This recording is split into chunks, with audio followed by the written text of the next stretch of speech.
కామారెడ్డి నియోజకవర్గంలో బీజేపీ అభ్యర్థి వెంకటరమణారెడ్డి గెలుపొంది సంచలనానికి తెరతీశారు. కేసీఆర్, రేవంత్ రెడ్డిలలో ఎవరో ఒకరు గెలుస్తారని భావించారు.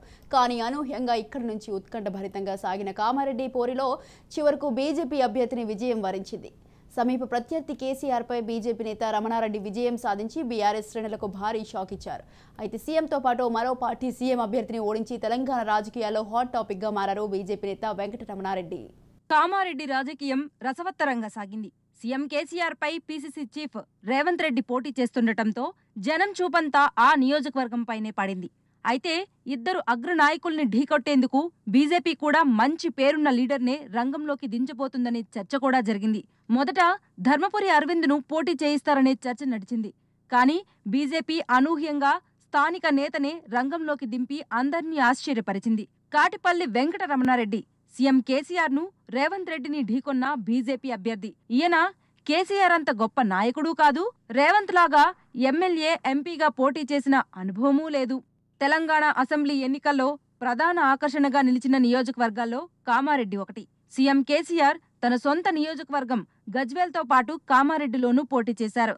కామారెడ్డిలో కేసీఆర్, రేవంత్ల మధ్య పోటీ హోరాహోరీగా ఉంటుందని అంతా భావించారు. కానీ అనూహ్యంగా బీజేపీ అభ్యర్థి వెంకటరమణారెడ్డి గెలుపొంది సంచలనానికి తెరలేపారు. ఒకరేమో సీఎం కేసీఆర్, మరోవైపు కాంగ్రెస్ నుంచి సీఎం అయ్యే హోదా ఉన్న నేత.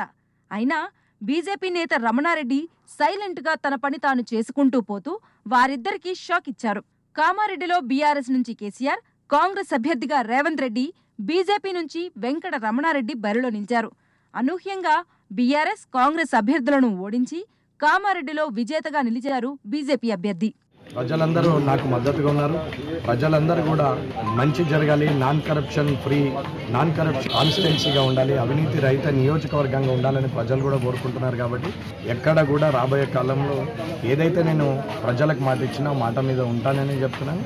కాబట్టి అందరూ కూడా ఇవాళ భారతీయ జనతా పార్టీకి మరియు వెంకటరమణారెడ్డి గారు, నాకు, మా అక్క చెల్లెలు, అన్నదమ్ములు అందరూ కూడా మద్దతు తెలుపుతూ ఉండడం అనేది నిజంగా సంతోషదాయకం. విజయం ప్రజలదే అని చెప్పి నేను అనుకుంటున్నాను. రమణారెడ్డి వైఎస్ఆర్ కు వీరాభిమాని.